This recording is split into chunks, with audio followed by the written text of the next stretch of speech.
ലോകത്തിലെ തന്നെ ഏറ്റവും വലിയ പ്രോ ലൈഫ് റാലിയാണ് മാർച്ച് ഫോർ ലൈഫ്.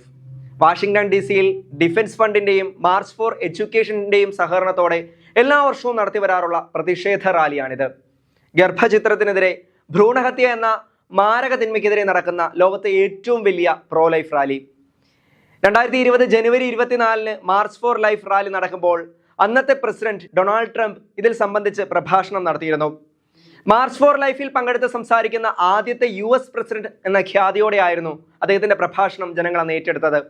ഈ വർഷം ജനുവരി 24-നാണ് മാർച്ച് ഫോർ ലൈഫ് റാലി സംഘടിപ്പിക്കുക. അതിന് മുന്നോടിയായി വാഷിംഗ്ടൺ DC-യിലെ കത്തോലിക്ക ദേവാലയമായ National Shrine of the Immaculate Conception ബസിലിക്കയിൽ ജാഗരണ പ്രാർത്ഥന നടക്കും. ദേശീയ ജാഗരണ പ്രാർത്ഥനയിൽ സംബന്ധിക്കുവാൻ അമേരിക്കൻ സഭ ആഹ്വാനം ചെയ്തിരിക്കുകയാണ്.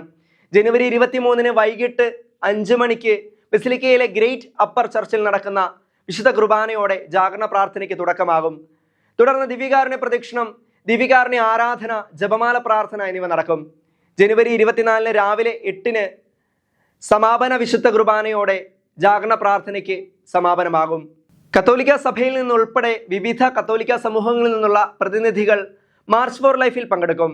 എല്ലാ വർഷവും റാലിയിൽ 100 കണക്കിന് മലയാളികളും അണിനിരക്കുന്നുണ്ട് എന്നത് എടുത്തു പറയേണ്ടുന്ന മറ്റൊരു പ്രത്യേകതയാണ്. 2020-ൽ നടന്ന റാലിയിൽ പങ്കെടുത്ത ഡൊണാൾഡ് ട്രംപ് മാർച്ച് ഫോർ ലൈഫിൽ പങ്കെടുത്ത് സംസാരിച്ച ആദ്യത്തെ US പ്രസിഡന്റ് എന്ന ഖ്യാതി പരത്തിയ ട്രംപ് അധികാരത്തിലേറുമ്പോൾ ഏറെ പ്രതീക്ഷ വയ്ക്കുകയാണ് പ്രോ ലൈഫ് പ്രവർത്തകർ.